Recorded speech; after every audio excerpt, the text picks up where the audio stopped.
Prontinho. Pronto, então, mais uma vez, boa tarde a todos, a todas, a todos. A gente espera que todo mundo esteja bem. E a gente começa a nossa atividade, né? Então, só indo ao encontro do que a Camila falou agora há pouco, a gente vai ter esse momento da fala gravado, né? Toda a parte do seminário vai ser gravada, a parte das perguntas a gente não vai gravar, por conta da questão da imagem, mas a gente vai ter um momento depois para poder ter perguntas, né? Como a Camila disse, eu me chamo Cleison Guimarães, eu sou psicólogo, trabalho com dados análise, em especial com uma linha de dados análise, que eu vou me deter hoje, e estou fazendo, né, estou doutorando em filosofia. E trabalho, né, tanto dando aula de dados análise na rede, na universidade, e atuo, né, a partir da dados análise dentro do consultório, né. O tema do nosso seminário hoje, né, que a gente propôs, né, como o primeiro tema, né, desses primeiros seminários, a gente pretende fazer outros seminários aí ao decorrer do ano. O primeiro tema, né, é como escutamos o paciente na terapia das AIS analítica. Né, esse é o nosso tema que a gente vai se deter hoje. Nós vamos falar algumas coisas a respeito sobre esse tema e tentando, né, mostrar a importância dessa discussão para a prática clínica, né? Às vezes alguém pode pensar, pô, a gente vai falar de novo de escuta terapêutica, mas é muito importante que a gente entenda como é que se dá essa escuta dentro da perspectiva que você atua, né, dentro do consultório, independente da abordagem, né? Aqui a gente está falando de dados análise, de alguma forma de fenomenologia existencial, fenomenologia hermenêutica, mas é muito importante que a gente entenda como que se dá, quais são as bases, os fundamentos dessa escuta a partir dessa perspectiva que a gente adota, né, na nossa prática. Bem, antes de eu falar propriamente, né, do tema, acho que é importante fazer aqui uma pequena apresentação bem rápida, né, tanto do que nós somos, né, enquanto rede e qual a proposta do seminário, né. A rede Existências, né, eu sempre gosto de dizer que a rede é uma escola de aperfeiçoamento, de educação continuada, que nasceu aqui nesse eixo, né, norte-nordeste, né, e por que norte-nordeste? Né? Eu moro em Manaus, vivo em Manaus, nós temos aí também um pé lá em Salvador, por exemplo. Então, a gente está nesse eixo norte-nordeste. A gente nasceu em 2020, né, com uma atividade de fenomenologia existencial. Já faz um tempinho aí que a gente está fazendo nossas atividades. Talvez alguns de vocês que estão aqui já participaram de alguma atividade. Se não, né, sejam bem-vindos nessa primeira atividade. E o Seminário de Datas Análise, né, é um projeto que a gente está começando agora enquanto rede. Esse é o primeiro seminário que a gente está fazendo. A ideia é que a gente possa fazer esses seminários com uma certa frequência e sempre de forma gratuita, né? Tanto no sentido de divulgar o que é a Datas Análise, promover a Datas Análise, tanto no sentido de discussões teóricas, discussões da área da terapia, discussões relacionadas ao sofrimento psíquico, bem como também promover a formação das análises. Né? Nós temos no Brasil diversos centros altamente especializados de terapia fenomenológica existencial e hermenêutica, mas é muito importante para a gente pensar formações em das análises, que é um ramo, digamos assim, é uma forma de terapia fenomenológica existencial, e aí poder, nesse sentido, promover o pensamento de Binswanger, de Boyce e de Alice Ford-Saicons, né, que são esses três grandes nomes aí das análises. E hoje, no nosso seminário, vai se atentar para a discussão da Alice, relacionada ao que ela pensa enquanto terapia, enquanto escuta terapêutica, principalmente. Mas o nosso objetivo é fazer seminários com temas que contribuem para as análises e dando voz também para o trabalho desses três autores. Né? Seguindo aqui. Bem, eu acho que é importante, né, a gente começar primeiro definindo, tentando definir de modo bem sucinto e breve o que é das análises, né? Não é muito comum as pessoas conhecerem, né, a das análises, entender o que é a das análises, qual o objetivo dela.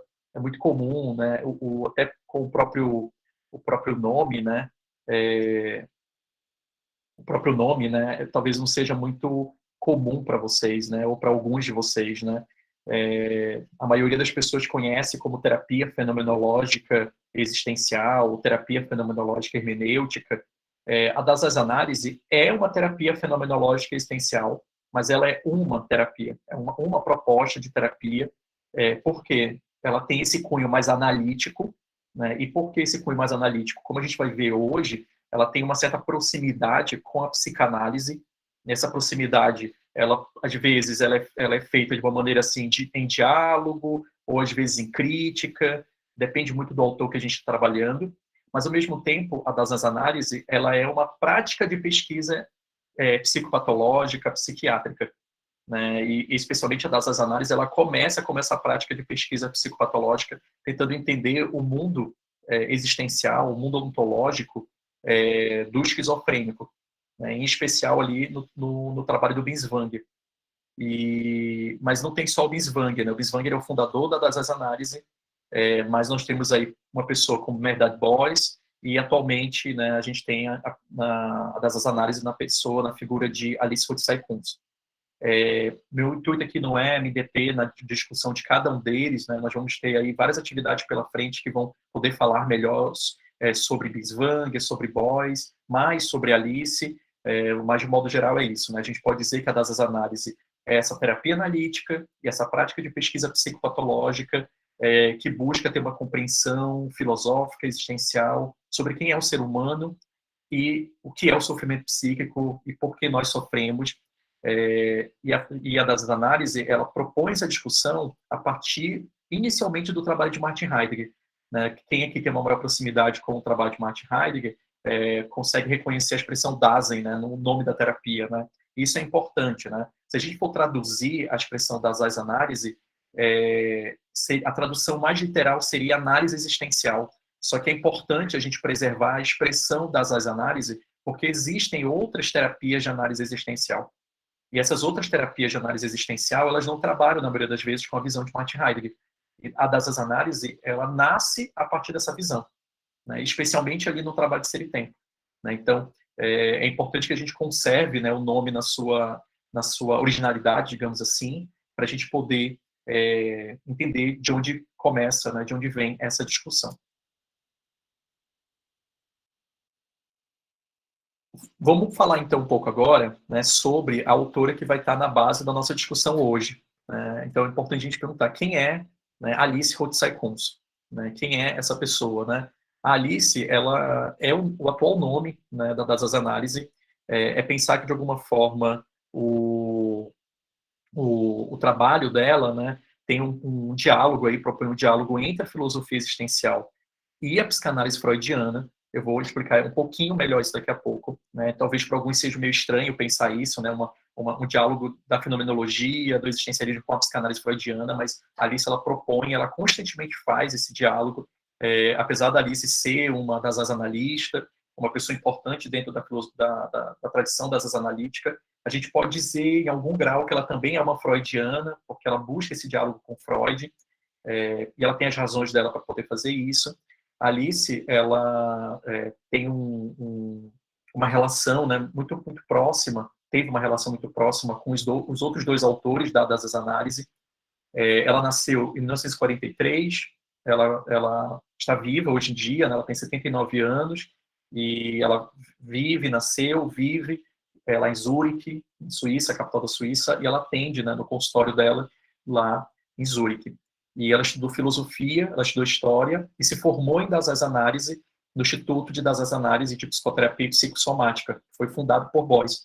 Se eu não me engano, acho que ela iniciou os estudos dela ou se formou, me falta agora exatamente a informação, mas foi ali pela década de 70, acho que 1979, alguma coisa do tipo. E hoje, né, ela fundou a Sociedade de Antropologia. Hoje, assim, tá, gente? Faz 30 anos, na verdade, quase 30 anos que ela fundou a Sociedade de Antropologia Hermenêutica das Análises, né? Hoje quer dizer que ela ainda está funcionando, a sociedade, né? E a Sociedade de Antropologia Hermenêutica e das Análises, ela propõe também o que o nosso seminário aqui está propondo: divulgar das análises e promover a formação das análises. A diferença é que eles já estão fazendo isso há bem mais tempo que a gente, né? A Alice, ela é autora de 5 livros, e nós temos 2 desses livros publicados no Brasil pela editora Via Verita, com tradução do professor Marco Casanova. fazer uma apresentação aqui, né? Talvez alguns de vocês não tenham visto ela, né? Nenhuma foto ainda, o retrato. Então, essa é a Alice Odyssey Coons, né? Um retrato dela. Nós temos aí a capa, né? De cada um dos livros, né? Que ela escreveu. No Brasil, nós temos apenas esses 2 traduzidos, que é o das Análise, o Olhar Filosófico Existencial sobre o Sofrimento Psíquico e Sua Terapia, e o mais recente dela, né? Que ela escreveu mais recentemente, publicado ano passado, o Verdade Emocional. E eu, durante a minha fala, eu vou fazer referência, em alguns momentos, a trechos, né, desses 2 livros. Né? Meu trabalho em Nada das Análises é um trabalho que se assenta e se desenvolve a partir da proposta da Alice. Né? Então, por isso que também decidi iniciar o seminário com uma temática que ela desenvolve. Mas a Alice tem mais 3 livros, né? Se eu não me engano, tem um terceiro aí que está em processo de tradução ainda, que seria esse daqui, né? Que a gente pode, digamos assim, pensar, né, uma tradução como sujeito na clínica, o sujeito do tratamento. Nós temos o primeiro livro dela, né? Que é esse daqui, que seria Sofrendo da Existência, né? A tradução. Esse foi o primeiro livro dela. E nós temos aqui um quinto livro dela também, que seria um livro que ela discute o conceito de inconsciente freudiano, na visão de uma filosofia existencial, e tenta pensar como que a noção de inconsciente contribui para a terapia das analíticas, para pensar neurose, sofrimento psíquico, né? Então, essa seria aí a obra da Alice em formato de livro, mas a Alice tem diversos artigos publicados, a maioria deles está em alemão, alguns é possível encontrar em inglês, né? Na internet, dá para encontrar esse material na internet. Bem, como eu havia comentado, né, o nosso seminário, nosso primeiro seminário, ele vem desse diálogo com a das análises da Alice. Então, eu acho importante a gente primeiro entender, de modo geral mesmo, assim, qual é a das análises que ela está propondo, de que forma ela está propondo essa das análises, e algumas noções que vão ser importantes na nossa discussão durante o nosso seminário, né? A Alice, né, ela olha para autores da fenomenologia existencial da mesma forma como outros autores da fenomenologia existencial, de outros pesquisadores da fenomenologia, né? Então, todos eles olham para os mesmos autores, como Heidegger, Sartre e Kierkegaard. Só que a Alice olha para esses 3 autores como autores de filosofia existencial e de uma certa antropologia, entre aspas, existencial. É como se a Alice visse nesses 3 autores uma certa teoria existencial sobre quem é o ser humano. Então, ela vê ali no trabalho de Heidegger, em especial Ser e Tempo, Sartre, no texto Ser e o Nada, e Kierkegaard, nos 2 textos, O Conceito de Angústia e Desespero Humano, ela vê nesses trabalhos uma certa teoria existencial sobre quem é o ser humano. E não só uma teoria existencial sobre quem é o ser humano, mas também um campo que é possível discutir noções de sofrimento psíquico a partir de uma visão existencial, né? Então, ela trabalha de uma forma muito específica com esses autores, tentando construir aí os fundamentos de uma clínica das analíticas, né? Porque todas as vezes que a gente precisa trabalhar numa terapia, é importante que a gente descubra qual é a visão de ser humano que está ali na base dessa terapia.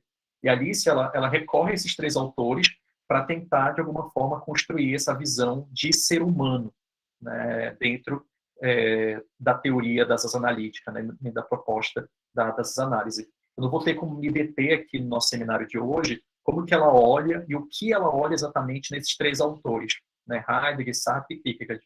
Mas quem já teve contato com a obra dela deve já ter percebido que ela faz referência constantemente a esses 3 autores.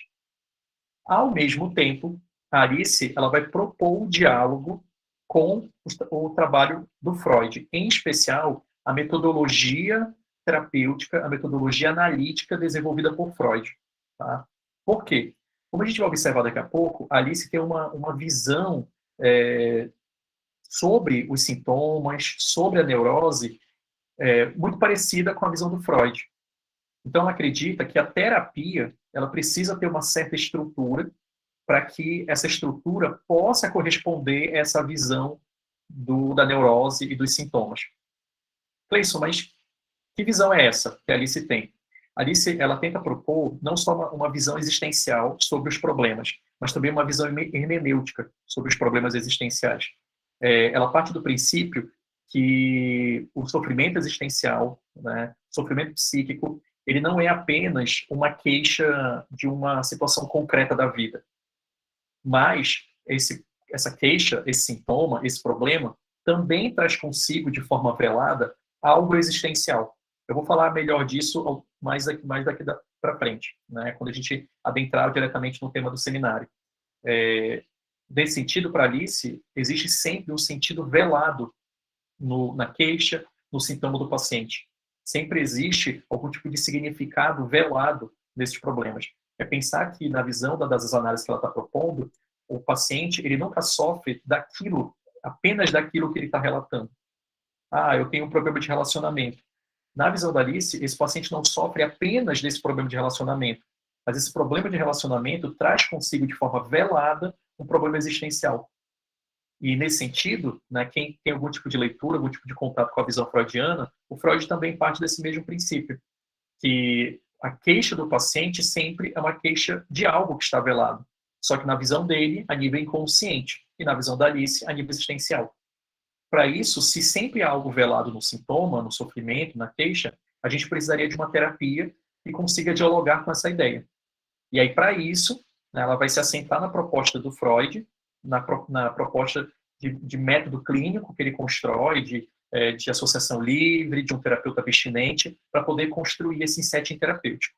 Né? A gente não vai falar disso hoje, isso seria um tema de um outro seminário, quem sabe a gente faz isso no futuro, mas é só para a gente poder ter mais ou menos a noção, né, de onde a gente está colocando nossos pés, né, para a gente entender bem a nossa discussão aqui. De modo geral, né, a gente pode dizer se no problema de um paciente sempre existe um sentido velado e esse sentido é existencial, essa questão ela é existencial, de alguma forma, então, a Alice está propondo aqui para a gente que o sofrimento do paciente corresponde sempre a um sofrimento com as condições fundamentais da vida. Um sofrimento com a condição humana. Então, na base, né, do sintoma de alguém, da queixa de alguém, sempre aparece ali, como a gente vai ver melhor daqui a pouco, algum tipo de conflito com a condição humana. Né? É pensar que nós sempre estamos em conflito, ou na maioria das vezes estamos em conflito, em algum grau assim mais intenso ou menos intenso, com alguma coisa relacionada à nossa condição enquanto ser humano. Né? Então, isso, né, se a gente for pensar, constitui aí uma espécie de terapia existencial. Né? Então, ali está propondo uma espécie de terapia existencial, onde a gente tem um foco para essas questões existenciais que estão ali presentes na queixa do paciente. Tudo isso que eu estou falando aqui, né, de início, eu vou falar agora com mais atenção, com pormenor, com o restante do seminário. Né? Essa aqui é mais uma apresentação para a gente entender qual é a proposta das análises da Alice. A gente também não tem nenhuma pretensão aqui de tentar, de alguma forma, como posso dizer, fazer com que toda a discussão possa ser resolvida toda hoje. A gente não tem essa pretensão, é mesmo só para a gente ter um resumo e uma introdução bem introdutória mesmo à proposta que ali se faz das análises. Mas, claro, né, depois, né, assim, no momento das perguntas, quem tiver mais dúvida, né, relacionada a isso, a gente pode tentar responder um pouco, sim, sem problema. Bem, seguindo essa ideia, né, de que os nossos conflitos, na perspectiva proposta pela Alice, são conflitos com a condição existencial, aqui se abre uma questão, e aqui a gente já entra propriamente no tema do seminário. Para a gente poder entender como que um terapeuta das analistas escuta o seu paciente, a partir de que ponto ele escuta seu paciente, é importante que a gente entenda o que está em jogo na queixa de um paciente. Para a gente poder entender a qualidade da escuta do terapeuta, a gente precisa entender também o que está em jogo no sintoma, no sofrimento, na queixa, na demanda de um paciente. Se o nosso sofrimento é sempre um sofrimento com a condição humana, a gente precisa entender, então, como que a Alice, na sua das análises, propõe uma noção de condição humana. Na perspectiva das analíticas, principalmente apoiada ali na filosofia heideggeriana, Alice vai apresentar uma visão de que a condição humana ela tem uma dupla dimensão. A nossa condição ela é atravessada por uma dupla dimensão. Se o nosso sofrimento sempre é não apenas um sofrimento com questões concretas do dia a dia, mas também com questões existenciais, o que a gente está dizendo aqui já de antemão é que a condição humana ela é dupla, né? Tem uma duplicidade na condição humana. Um aspecto concreto da condição humana e um aspecto existencial ou ontológico. Vamos ver o que a Alice diz no Das Análises, para a gente poder começar a costurar um pouco mais essas questões. Olha o que ela diz aqui no texto dela, no Das Análises. Abarca todo vivenciar e comportar-se humano. É sempre próprio da realização da vida completamente concreta, cotidiana, também uma dimensão filosófica. Só um balãozinho aqui, quando a Alice faz referência e usa essa expressão, dimensão filosófica, ela está fazendo referência a essa dimensão existencial. Tá? Então, dimensão ontológica, dimensão existencial, dimensão filosófica, tudo isso aqui é sinônimo, são todas expressões de sinônimo. Ok? Então, seguindo aqui. Sempre próprio da realização da vida completamente concreta, cotidiana, também uma dimensão filosófica. Fica claro que o ser ontológico está incluído, isso aqui é uma expressão muito importante, incluído no vivenciar e no comportamento concretos. Ou seja, permanece normalmente despercebido, inconsciente, entre aspas, representa um mero saber de pano de fundo. Né? O que a Alice está colocando aqui, já de alguma forma desenvolvendo o que eu falei agora há pouco, que a nossa condição humana, a condição de cada um de nós, é marcada por uma duplicidade. Né? É uma dupla camada. Então, nós temos aqui uma camada concreta, uma camada do dia a dia, uma camada cotidiana, e, ao mesmo tempo, uma camada filosófica, existencial, ontológica. E essas duas camadas, elas não estão separadas. Pelo contrário, elas estão atravessadas, entranhadas, digamos assim, uma na outra. O próprio Heidegger vai falar isso, em especial no livro dele chamado Introdução à Filosofia, onde todo o comportamento humano é um comportamento filosofante. Nós estamos constantemente filosofando, não filosofando desse jeito acadêmico, não é nesse sentido, mas é pensar que todo o nosso comportamento, toda a nossa ação, todas as nossas questões são maneiras de filosofar com a vida. Nesse sentido, é pensar que toda a situação concreta que a gente vive, toda a situação cotidiana que a gente vive, carrega consigo essa dimensão filosofante, essa dimensão ontológica, essa dimensão existencial. Você, por exemplo, ao escolher algo, essa escolha nunca é apenas uma escolha de um fato concreto da vida, mas também é uma escolha que representa questões existenciais, que todos nós, enquanto seres humanos, compartilhamos. A questão, como a gente vai ver aqui ao decorrer da nossa apresentação, essa dimensão filosófica, essa dimensão existencial, ela está ali como um pano de fundo, de forma despercebida ou inconsciente, né, entre aspas. A gente não percebe de uma maneira muito clara esses aspectos, mas eles estão sempre ali. Eles estão sempre aparecendo. Né? Sempre estão, de alguma forma, ganhando voz, através do nosso dia a dia, através de situações específicas, em especial, através de situações que geram sofrimento psíquico, né, como a gente vai ver daqui a pouco. Seguindo ainda, né, dessa discussão, na perspectiva, então, dessa ideia, né, de que a condição humana ela é dupla, ela tem um aspecto concreto, cotidiano, e um aspecto existencial e filosófico, e que esse aspecto filosófico existencial está ali como pano de fundo e que, eventualmente, ele aparece, é importante que a gente entenda porque, quando ele aparece, ele normalmente aparece como se fosse com peso, com sobrecarga, como se fosse uma coisa que gera angústia, por exemplo. É importante a gente entender bem essa questão. Né? Quem tem algum tipo de contato, né, com Ser e Tempo, Heidegger, ali, especialmente nos parágrafos sobre a decadência e o parágrafo sobre a angústia, o Heidegger vai mostrar como nós, né, enquanto ser aí, a gente está em constante fuga de si, em constante fuga dessa angústia de lidar com a nossa condição existencial. Então, a Alice ela vai se assentar nessa discussão que o Heidegger vai fazer em Ser e Tempo para poder mostrar que a nossa relação com as nossas questões existenciais é sempre muito marcada por essa fuga. A gente experimenta isso muito como se fosse uma ameaça, que vai nos descarrilhar, que vai sobrecarregar, que vai gerar algum tipo de peso existencial, digamos assim. Né? Olha o que a Alice diz lá no Das Análises, ali na página 60 e 61. Outra verdade consiste no fato de que nós somos ameaçados por esse saber ontológico. Essa ameaça, na maioria das vezes, apenas latente, se torna então aguda quando o saber de pano de fundo ontológico ganha o primeiro plano e se impõe imediatamente.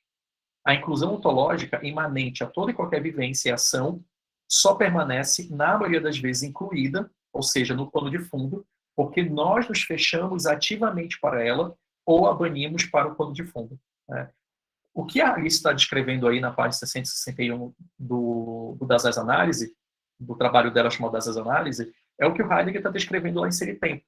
O Heidegger, a descrição que ele faz lá no parágrafo da decadência, lá no parágrafo da angústia, é exatamente essa. Assim, o ser aí, ele está constantemente empreendendo essa fuga da sua condição existencial. Porque todas as vezes que ele entra em contato com essa condição existencial, ele se angustia. Né? Lá no parágrafo, acho que 40 ou 41, não lembro agora de cabeça qual é o parágrafo da angústia, um desses dois, ele vai dizer, o Heidegger vai dizer que o ser aí, ele se angustia por ser no mundo. Ou seja, nós nos angustiamos pela nossa condição existencial. Quando nós a experimentamos, quando nós entramos em contato com ela por alguma situação da vida, nós experimentamos essa angústia que vem junto. E por isso que nós nos sentimos constantemente ameaçados por ela, por a nossa condição existencial. Por isso que, de alguma forma, a gente pode pensar, dentro da proposta da Alice, dentro do que o Heidegger descreve Ser e Tempo, é que nós, enquanto Seraí, nós, enquanto Dasein, estamos constantemente empreendemos essa fuga, empreendendo formas de defesa, empreendemos formas de proteção ativas para não entrar em contato com a nossa dimensão existencial. Porque quando a gente entra em contato, normalmente a gente experimenta ela como uma ameaça, que vai nos tirar do eixo, vai nos sobrecarregar, vai fazer com que a gente perca medida e proporção, né, que é uma expressão que a Alice usa muitas vezes também no trabalho dela. Então, por isso que a gente pode dizer, né, que a inclusão ontológica, né, a presença desse aspecto filosófico, desse aspecto existencial na queixa do paciente, na queixa do nosso cliente, né, como algumas pessoas preferem chamar, produz essa sensação de ameaça, de desequilíbrio, de uma sensação assim, de angústia, de que alguma coisa está sobrecarregando. Tá? E aí a Alice também vai dizer isso, então, né, que esse aspecto psíquico que o paciente experimenta ali, de uma sobrecarga psíquica, tem também consigo essa sobrecarga existencial, que também está ali presente na vivência, né, do paciente. Né? Vamos aqui seguindo. Ainda dentro dessa linha, né, olha o que ela vai dizer aqui para a gente na página 63 do Das Análises.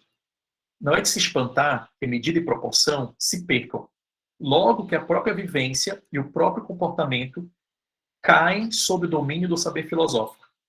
Na maioria das vezes, consegue-se alijar tais experiências ontológicas imprevisíveis, como descarrilhamentos momentâneos da própria vida psíquica e retificá-las de volta ao âmbito proporcional. O que está em questão, em todo caso, é quão intensamente essa experiência ontológica avança para o primeiro plano, mas também o quão bem funciona a defesa, pois quanto mais frequentemente a defesa falha, tanto menos se consegue uma lida adequada com aquilo que concretamente se encontra diante de nós. Vamos tentar entender um pouquinho o que ela está querendo dizer aqui nesse parágrafo, que é um parágrafo que tem muita informação e que é importante para a gente poder entender o tema do nosso seminário. É pensar, então, primeiro, né, que quando a dimensão filosófica, a dimensão existencial da nossa condição humana, ela adentra, ela vaza, uma vez eu vi essa expressão, achei bem interessante, ela vaza para o dia a dia, ela vaza para o aspecto concreto do dia a dia, medida e proporção se perdem. É quase como se a gente pudesse utilizar nesse momento aquele ditado, né? A pessoa faz uma tempestade em copo d'água. É uma situação que parece ser muito simples, muito dia a dia, muito cotidiana, mas que faz com que ela perca a linha, perca o eixo, assim, sinta que a vida saiu do eixo, assim, que descarrilhou as coisas para ela. Né? Por que isso acontece? Porque como nós estamos ativamente tentando reprimir, a gente pode usar essa expressão aqui sem nenhum problema, reprimir a nossa condição existencial, empreender essa fuga ativa, como Heidegger vai descrever lá em Ser e Tempo, quando a gente não consegue, né, fazer essa fuga, né, a gente não consegue fazer essa repressão da nossa condição existencial, medida e proporção se perdem. A gente faz uma tempestade em um copo d'água, o nosso calo aperta, né, a gente sente aquela pressão no peito, a gente sente aquele incômodo na região da barriga, por exemplo, aquela agonia que dá, né, no pescoço, no peito, como as pessoas falam, aquele peso na consciência, por exemplo. né? Porque a gente não conseguiu empreender essa fuga, a gente não conseguiu empreender essa defesa, a gente não conseguiu fugir ativamente ou reprimir ativamente a nossa dimensão existencial. E aí que tá o ponto, né? Pensar, então, que para dar as análises, dentro desse diálogo com o que o Heidegger propõe ser tempo e o que a Alice está aqui discutindo, a maneira como ela lê essas questões, é pensar que nós estamos constantemente fazendo isso. Constantemente a gente está tentando reprimir a nossa condição existencial. De alguma forma, né? Com algumas crenças, alguns hábitos, alguns comportamentos, alguns tipos de postura. A gente não vai conseguir falar hoje de defesas existenciais, de formas de se defender de problemas existenciais, mas isso com certeza pode ser um tema de alguma aula nossa, de algum curso, de algum seminário no futuro. Mas, eventualmente, essa defesa, essa fuga, não vai ser realizada, né, de uma forma eficaz, digamos assim. Isso acontece muitas vezes no nosso dia a dia. A questão é que, quando essa defesa falha, a gente ainda pode tentar reprimir a nossa condição existencial. Como o Heidegger vai dizer isso, ele tempo, né, recorrendo ao impessoal, recorrendo à impessoalidade. Né? É assim que a gente empreende esse último tiro, digamos assim, para a gente tentar evitar um problema existencial. Se a gente não consegue fazer isso, a gente pode começar a sofrer psiquicamente nesse momento. Começar a ter alguma demanda, alguma queixa, algum tipo de mal-estar subjetivo, né, que possa, né, fazer com que essa pessoa procure terapia. Né? De novo, né, no momento das perguntas, caso alguém tenha alguma pergunta sobre isso, se a gente tiver tempo, a gente com certeza pode falar um pouquinho mais sobre essa questão das defesas, que é um ponto importante e que ajuda a gente a entender bem a demanda desse paciente, né, entender como que ele se relaciona com aquela demanda, se ele evita, se ele reprime, se ele projeta. E alguém pode estar ouvindo isso e pensar assim, nossa, Cleiton, isso é muito psicanalítico. É muito psicanalítico, assim. Como eu falei bem no início do seminário, a Alice, ela produz um diálogo com a psicanálise freudiana, então mesmo que ela seja uma heideggeriana, mas em algum grau ela também é uma freudiana, né? Porque ela vê que é possível fazer um diálogo com a psicanálise freudiana, tá? E aí é bom que a gente deixe isso bem, bem pontuado, assim, com a psicanálise freudiana, em especial a psicanálise freudiana, né? Então ela vai pegar muito ali da ideia de neurose do Freud, a ideia dos mecanismos de defesa, a ideia da terapia, só que ela vai reler tudo isso a partir da visão do Heidegger, a partir de uma visão existencial, digamos assim. Né? Então, ela não simplesmente pega isso daqui e junta na proposta de clínica dela e fica nisso. Não, ela vai trazer isso e vai fazer uma releitura do que o Freud está propondo ali. Né? Como se ela estivesse propondo uma espécie de psicanálise existencial, nesse sentido não sartriano, mas nesse sentido de fazer uma leitura existencial da psicanálise freudiana.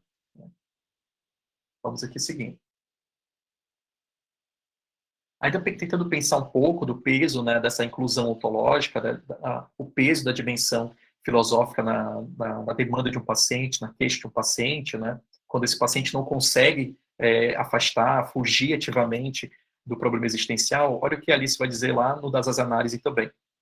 É preciso partir do fato de que a condução mediana e cotidiana da vida se baseia em um obscurecimento constante de um saber fundamental filosófico latente, cuja atualização é não apenas supérflua para o domínio do cotidiano concreto, mas também pode ser perturbadora. A realização cotidiana da vida só deixa abertas as possibilidades alternativas de ou bem se iludir quanto à verdade ontológica, ou bem, porém, se abrir para ela ao preço de uma perturbação da realização da vida. Né?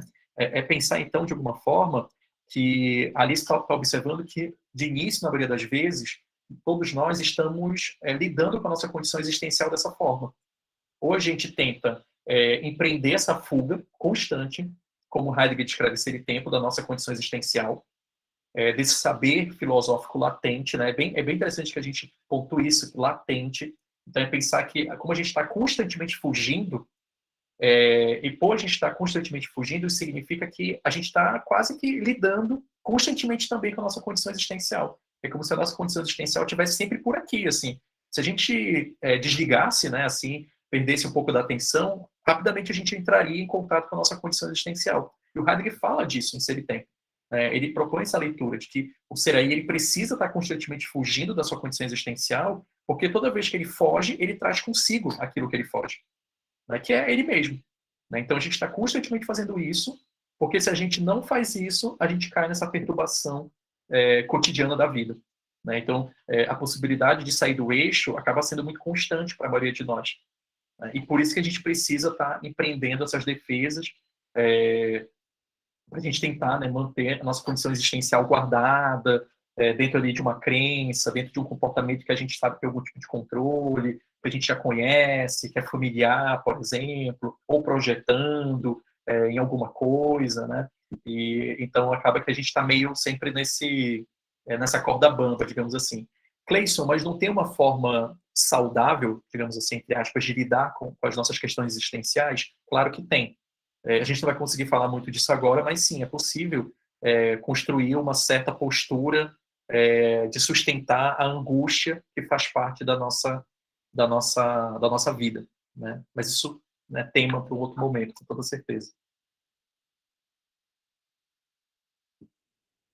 Bem, com isso, né, a gente pode pensar assim, mas o que que acontece com essa pessoa que não consegue evitar o aparecimento da dimensão filosófica, da dimensão existencial da nossa vida? O que que acontece com essa pessoa?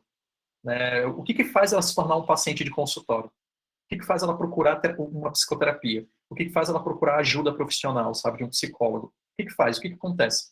Quando essa defesa falha, essas defesas, né, essa fuga ativa, usando a expressão do Heidegger, falham, nós, né, cada um de nós, sente a sobrecarga do peso existencial da nossa condição, a gente sente a sobrecarga dessa dimensão filosófica, e isso nos deixa mais sensíveis para problemas existenciais. Mas é sempre bom lembrar que essa sensibilidade, ela é inconsciente. Inconsciente não no sentido freudiano, tá, gente? Inconsciente nesse sentido pré-reflexivo. A gente não tem consciência disso. A gente não tem consciência da nossa dimensão existencial, ok? Mas nós ficamos mais sensíveis a problemas existenciais. É pensar de alguma forma que você deve conhecer alguém que quando um certo assunto aparece na vida dela, quando um certo assunto aparece ali no dia a dia dela, você vê que ela perde o eixo naquele momento. Você vê que alguma coisa tira ela do eixo naquele momento. Porque a gente pode, de alguma forma, dizer aqui que essa pessoa ela é sensível existencialmente. Ela é muito mais aberta para problemas existenciais, ela é muito mais aberta para essa verdade existencial da nossa condição humana. Olha o que a Alice vai dizer lá no Verdade Emocional. Nós designamos como dotados de uma escuta particularmente aguçada aqueles seres humanos que são abertos demais para uma verdade filosófica, que nos concerne imediatamente enquanto seres humanos e que, ao mesmo tempo, nos sobrecarrega. Né? É um ponto importante aqui, que essa verdade filosófica da nossa condição humana, todos nós compartilhamos ela, mas a maioria de nós consegue evitá-la. Mas tem algumas pessoas que não conseguem. Essas pessoas começam a sentir um mal-estar subjetivo e vão procurar terapia, por exemplo. Então, para elas, essa verdade filosófica sobrecarrega elas. E sobrecarrega por quê? Porque elas estão mais abertas, elas estão mais sensíveis existencialmente para questões filosóficas. E aí, por isso, a Alice vai usar essa expressão, escuta particularmente aguçada. A expressão que a Alice usa em alemão, se a gente fosse traduzir diretamente nessa expressão, é como se essas pessoas escutassem demais. É como se elas tivessem uma escuta muito sensível. E aí a tradução, né, dessa expressão no Brasil ficou uma escuta particularmente aguçada. Né? É como se esse paciente ele escutasse a condição humana, é como se ele escutasse os ventos da condição humana, os ares da condição humana, de uma forma muito mais atenta do que uma pessoa normal, entre aspas, digamos assim. Uma pessoa que não sofre dessa forma muito sobrecarregada, que não tem essa angústia muito marcada, que não tem essa sobrecarga muito marcada. Cleison, mas só o paciente tem essa escuta particularmente aguçada? Não. Todos nós temos algum grau de escuta. A diferença é que talvez a maioria de nós consegue evitar mais o peso dessa escuta, ou não sentir tanto o peso dela. Mas em algum momento, todos nós sentimos uma ansiedade na vida. É natural. E aí, na hora dessa ansiedade, é como se a nossa escuta estivesse sendo afetada também. A diferença é que esse paciente, quando ele procura terapia, é como se para ele já tivesse muito difícil lidar com o peso dessa escuta. Seguindo o que a Alice fala. Esses seres humanos caem em uma situação espinhosa que eles é preparada por sua própria escuta aguçada. Então, a diferença é que essa pessoa que procura terapia, ela procura porque para ela já está muito difícil lidar com a escuta particularmente aguçada dela. Está muito difícil lidar com essa abertura com essa sensibilidade existencial, e aí isso começa a produzir uma angústia, um mal-estar, muitas vezes sentimentos de culpa, sentimentos de vergonha, sentimentos de desespero, muitas vezes, né? E é importante que a gente também observe quais são esses sentimentos, porque esses sentimentos eles apontam quais são as questões existenciais que estão afetando o nosso paciente, né? De novo, a gente não vai conseguir falar muito disso hoje, por conta do tema do nosso seminário, mas, de repente, né, a gente fala disso em outro momento, sem nenhum problema. Bem, só voltando aqui, então, para a gente poder fazer um link. Se o paciente ele é carregado, né, ele é marcado por uma escuta particularmente aguçada, isso vai bem ao encontro do tema do seminário. Porque se o paciente tem uma escuta para verdades existenciais, a escuta do terapeuta também precisa ser marcada para elementos existenciais, né? E aí, por isso, então, que é muito importante uma formação na vida desse terapeuta, em especial, né, um terapeuta que quer trabalhar com dados análise, fenomenologia existencial, uma terapia, uma análise existencial, uma formação que prepare esse profissional para escutar questões existenciais. Isso não quer dizer que você vai filosofar com seu paciente, de forma nenhuma, mas que seu ouvido esteja treinado mesmo, quando eu uso essa expressão, é bem no termo mesmo de treinamento, esteja treinado para questões existenciais, mas ao mesmo tempo esteja sensível a questões existenciais. E aí por isso que a Alice vai usar essa expressão, uma escuta atenta com ouvido filosófico. Então não é só uma escuta profissional, uma escuta terapêutica, mas que seja uma escuta treinada com o ouvido filosófico. Então você precisa ter um treinamento para questões existenciais, treinamento mesmo técnico, profissional, na sua formação, mas ao mesmo tempo um treinamento que te deixe sensível para essas questões existenciais. Um treinamento que te deixe também aberto para essas questões existenciais. Não aberto da mesma forma que o paciente que sofre, mas aberto com uma atenção, né, para que você esteja atento para perceber essas questões existenciais. Vamos ver o que a Alice diz lá no Das Análises. Ela diz assim: escutar com o ouvido filosófico só faz sentido quando se parte do fato de que o paciente também faz relatos de uma experiência filosófica. Isso significa que a escuta do Das Analista se funda em reflexões filosófico-existenciais sobre a relação humana com o ser, com a sua condição humana.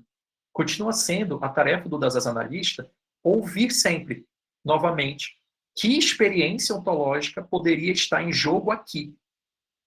Eu vou me deter um pouco mais nesse trecho para a gente poder entender bem o que a Alice está colocando aqui para a gente, né? Primeiro, olha o que ela diz. Só faz sentido ter uma escuta filosófica se você parte do princípio de que seu paciente tem problemas existenciais. Se os problemas que ele está trazendo para o consultório fazem referência a questões existenciais.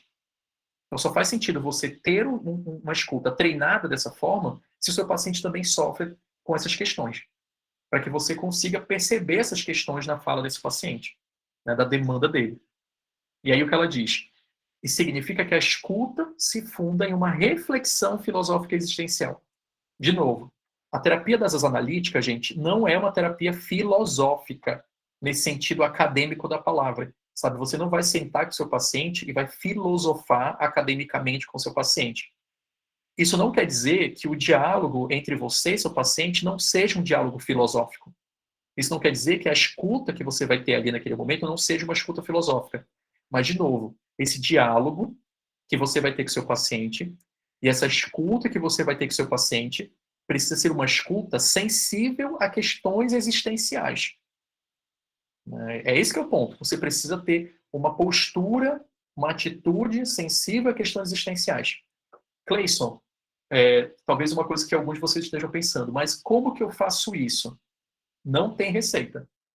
Né? Não tem uma receita de faça passo 1, passo 2, passo 3. Não existe isso. Você vai saber como fazer esse diálogo existencial com o seu paciente a partir da relação. Sabe? O grau de relação que você tem com o seu paciente vai te ajudar a perceber isso.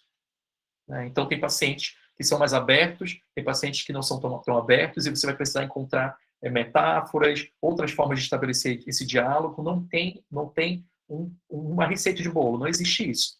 O que a gente pode dizer é que a receita que tem é uma receita para a sua formação, que te ajude a se sensibilizar e a treinar a sua escuta para essas questões filosóficas existenciais.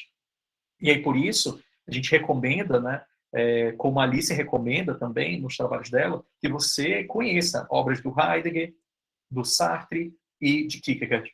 Porque ali a gente vê uma antropologia, entre aspas, uma antropologia existencial sobre quem é o ser humano, uma visão existencial sobre quem é o ser humano. Né? Eu uso a expressão antropologia entre aspas, porque se tiver um antropólogo aqui, provavelmente ele vai discordar de mim. E está tudo bem, né?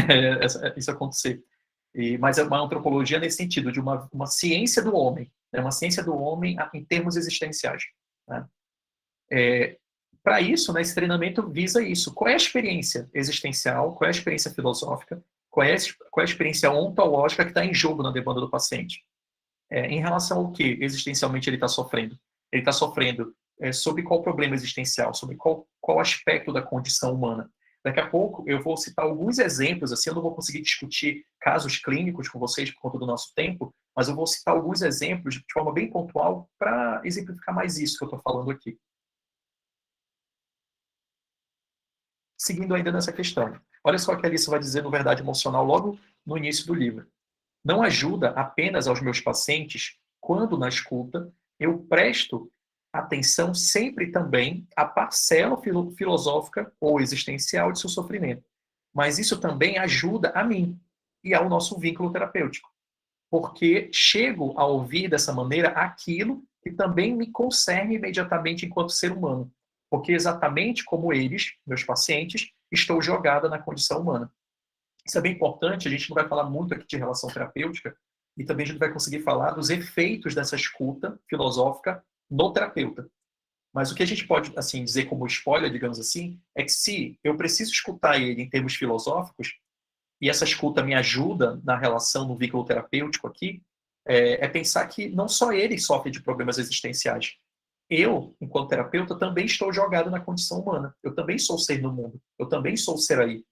Isso quer dizer que, da mesma forma que ele sofre de problemas existenciais, eu também posso sofrer desses mesmos problemas, sabe? Então, isso aqui gera uma discussão sobre empatia terapêutica, por exemplo, como a contra-transferência, né? Quando você se angustia ao ouvir uma coisa que o paciente diz ali, como que isso pode ser importante para o vínculo, como isso pode ser importante para a tua formação, como isso pode ser importante para você entender melhor o que está acontecendo com esse paciente, por exemplo. Mas isso é importante de lembrar, porque você saber que você também compartilha a mesma condição existencial do seu paciente te sensibiliza mais nessa escuta. Saber que você e seu paciente é como se vocês estivessem, de fato, no mesmo barco. No mesmo barco enquanto condição humana. Tá? É bem importante que a gente denote isso daqui. No mesmo barco enquanto condição humana, que todos nós compartilhamos. Isso faz com que você, de alguma forma, consiga ter uma certa empatia ali, uma certa simpatia pelo seu paciente, de saber que aquilo que ele está sofrendo também pode te atingir.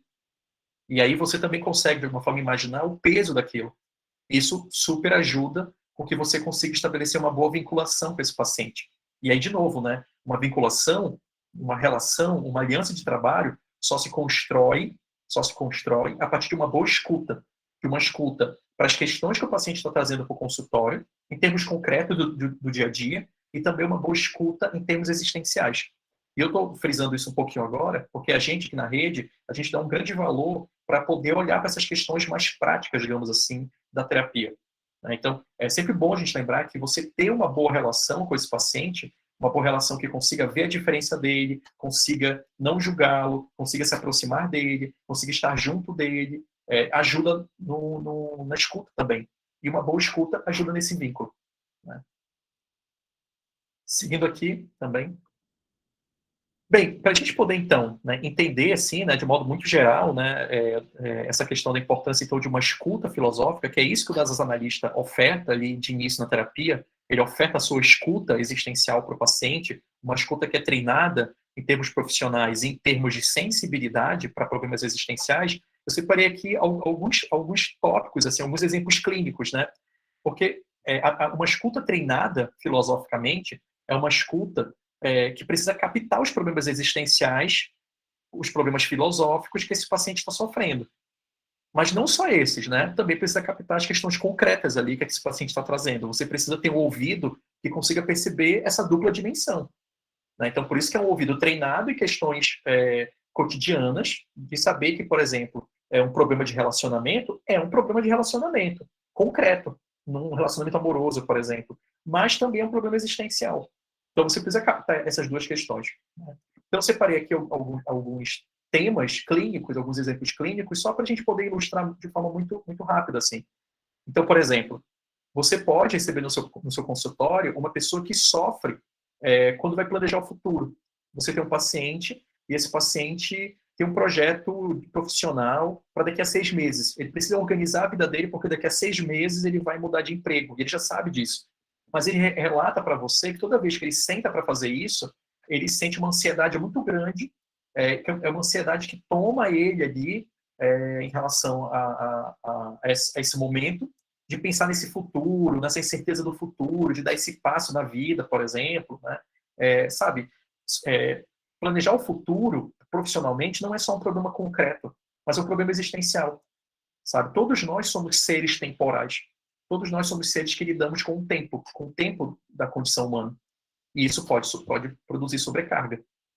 Você também pode atender uma pessoa que chega no consultório e diz para você que ela quer ser autossuficiente a todo custo. Ela não quer depender de nada, não quer depender de ninguém. É pensar que essa pessoa ela é sensível, ela tem uma escuta particularmente aguçada para um certo fato da vida humana. Que fato da vida humana é esse? Sabe, existem coisas que não dependem da nossa vontade. Sabe? Vamos pensar, por exemplo, que eu estou aqui com vocês e vai embora a luz, por exemplo. Sabe, isso não depende da minha vontade.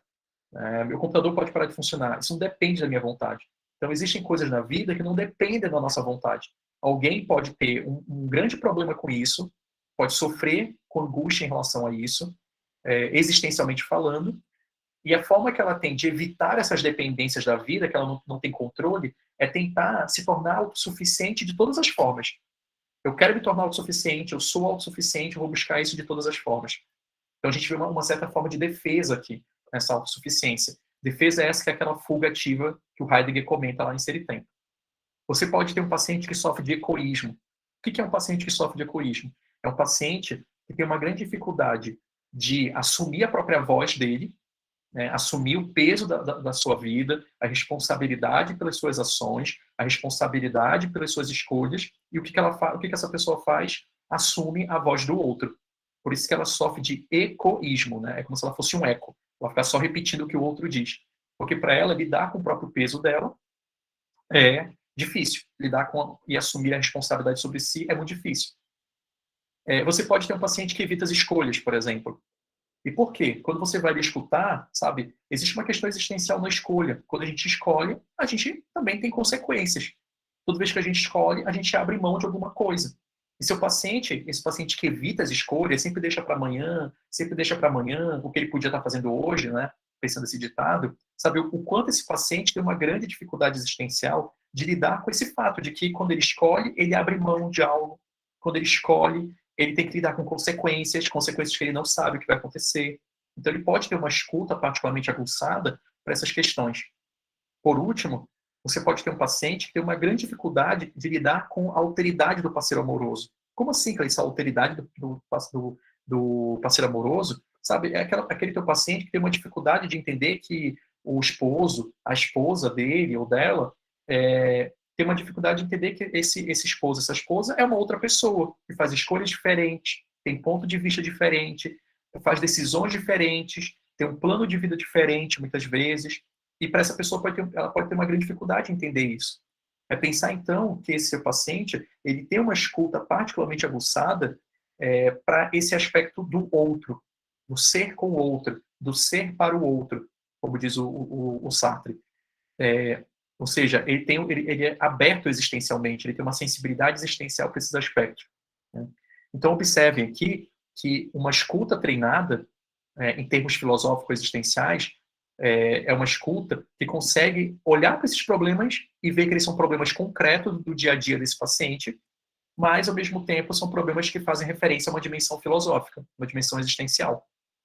Cleison, mas por que isso acontece? Por que isso acontece? Como eu comentei de uma forma bem, bem pontuada, pensar que, de alguma forma, essa pessoa ela não conseguiu mais empreender essa fuga, se defender de problemas existenciais, e a dimensão filosófica da vida vazou para a dimensão concreta da vida. No momento que vaza, produz uma angústia, produz uma sobrecarga, e essa pessoa não consegue mais evitar isso, ela não consegue mais afastar isso. Então, eventualmente, ela começa a sofrer disso, né? Claro que a gente pode pensar, por exemplo, que a infância muitas vezes pode produzir esses problemas existenciais, mas a gente não vai conseguir falar disso hoje. Mas sempre é bom também olhar para isso, né? Como é que foi que começou esses problemas, né, na vida dessa pessoa? Então, né, como eu havia falado, né, era só pontuações assim para a gente ter alguns exemplos, para a gente poder entender mais ou menos como que isso participa da escuta do terapeuta. Bem, né, a gente meio terminando já aqui a nossa fala no seminário, para a gente até ter perguntas daqui a pouco. Temos aqui alguns contatos, né, que para quem quiser, claro, o Instagram da rede, meu Instagram, o e-mail da rede, caso alguém não tenha. Aqui tem o meu site também, caso alguém queira olhar lá. Mas basicamente o que você encontra lá, você encontra no Instagram também, não tem muita diferença. E a gente encerra aqui a fala, né, do seminário, e a gente vai agora tentar ouvir perguntas, discutir algumas questões, a gente tem um tempinho ainda, e agradeço, né, de novo, né, o espaço, e a gente deixa aqui aberto o convite para os próximos seminários, né, que a gente vai ter outros seminários, a gente vai estar sempre postando no Instagram quando esse seminário acontecer. Vai ser comigo ou com outra pessoa, né, a gente aos poucos vai trazendo essas atividades. É isso, gente, obrigado, então a gente vai para as perguntas agora. Mais uma tarde ótima, né? Ouvindo o Cleison aqui, né? Deixou o gostinho de quero mais. Antes da gente dar algumas informações e tudo mais, né? Eu vou fazer esse momento de perguntas e aí depois disso a gente vai parar de gravar. Né? Então, eu vou primeiro fazer as perguntas aqui, né? Que foram escritas no chat ao longo do seminário, ao longo da fala do Cleison. E aí, depois disso, eu vou abrir a possibilidade de microfone e câmera, caso alguém, né, se sinta, né, mais à vontade para fazer a pergunta falando, tá bom? Então, vamos lá. Eu vou fazer por ordem, né, de perguntas, de como, né, a ordem do que as pessoas foram perguntando, tá bom? Então, a primeira pergunta foi do Guilherme Cleison. Ele perguntou: levando em consideração a tendência que temos hoje à psicoeducação em práticas terapêuticas em geral, você acha que seria interessante ou produtivo, em uma prática das áreas analítica, explicar a condição humana que trabalhamos, assim como as defesas existenciais?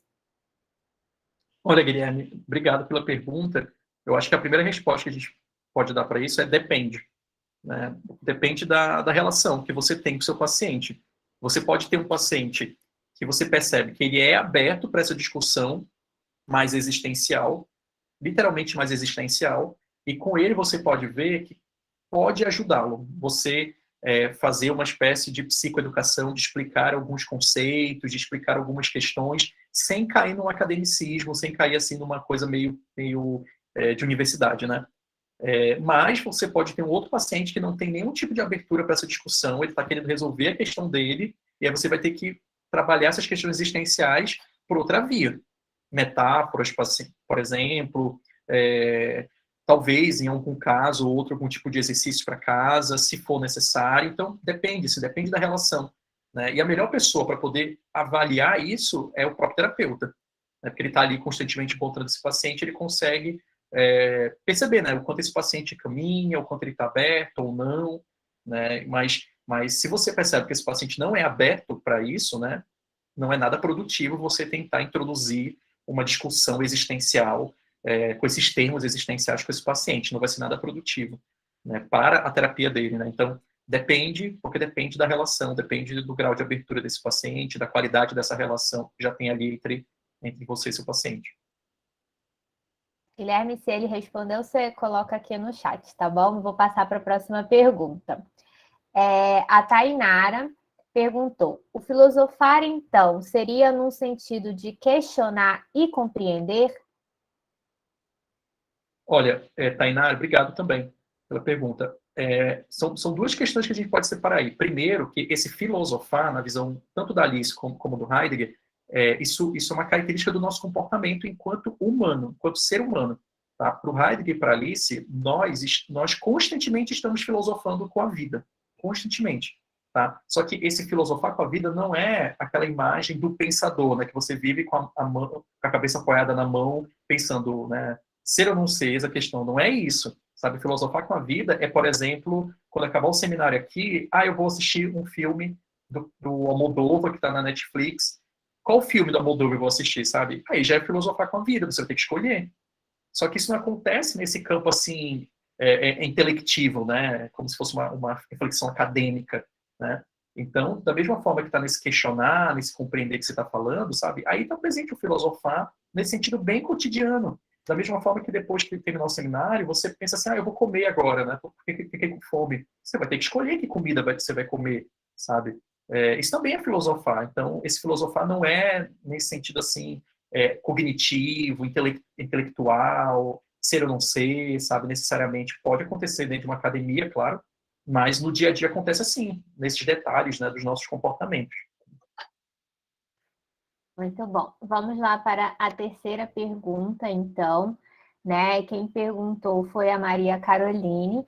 Ela perguntou: como a contratransferência é pensada nesse contexto de uma escuta particularmente aguçada ao sofrimento do paciente, sabendo que aquilo que concerne a condição existencial dele também concerne a do analista?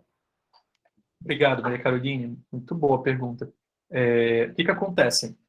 A gente não vai conseguir desenvolver muito a questão, mas, de modo geral, dentro não só da formação do terapeuta, do analista, mas no dia a dia da terapia com esse paciente, é muito importante que você esteja atento e atenta às reações emocionais que você tem em relação àquele paciente. Vamos pensar que toda vez que você encontra esse paciente e ele discute algum assunto, você se angustia, sabe, junto dele, você sente, né, você sente que está angustiado com aquele assunto, isso é um sinal ali, tanto para você entender o que está acontecendo com você, enquanto alguém que lida com a condição humana, porque você pode estar entrando em contato com alguma demanda sua, que você nunca trabalhou direito na sua terapia pessoal, na sua formação, mas também você pode estar tendo algum tipo de reação de defesa em relação a esse paciente, sabe? Atender essa pessoa me incomoda. E aí, toda vez que eu encontro esse assunto, encontro essa pessoa, eu me angustio. Né? E aí isso pode prejudicar o trabalho. Né? Então, se você sente que isso é um conteúdo seu, beleza, tudo bem, e aí você precisa trabalhar isso na sua terapia pessoal e na sua supervisão, por exemplo. Mas se você vê que isso é um conteúdo seu, que está virando uma defesa contra o paciente, aí você tem que ter um cuidado redobrado, porque senão você vai atrapalhar o trabalho da terapia do seu paciente. Né? E aí isso não é nada desejável. Né? Então seria alguma coisa mais ou menos por aí, assim, né? A gente, com certeza, né, no futuro pode ter algum tipo de seminário mais específico de contra-transferência, tanto para pensar o sentido dos efeitos negativos e positivos, né, da contra-transferência. Acho que seria super legal, né? Mas seria alguma coisa por aí. Ótimo. Eu vou, então, como falei para vocês aqui, abrir a possibilidade, né, de vocês poderem ligar a câmera e o microfone nesse momento. Então, quem se sentir à vontade nesse momento para fazer alguma pergunta, né, falando, né, conversando com o Cleison, ou fazer algum tipo de comentário, agora é o momento, tá bom? Vou deixar um tempinho aqui caso alguém queira se manifestar.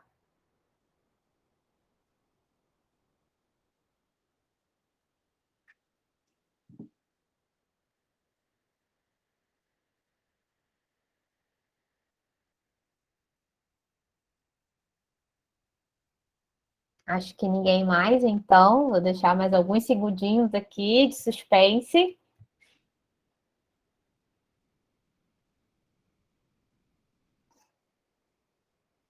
Bom, gente, então, né, percebo que ninguém mais tem nenhuma pergunta, obviamente, né, porque o Cleison explica tão bem, então às vezes a gente realmente fica, né, que ele fala, é difícil, né, ficar com alguma dúvida, porque ele tenta elucidar o máximo possível, né, então, a partir deste momento, eu vou encerrar a gravação aqui, né, mas fiquem por aqui, porque agora a gente vai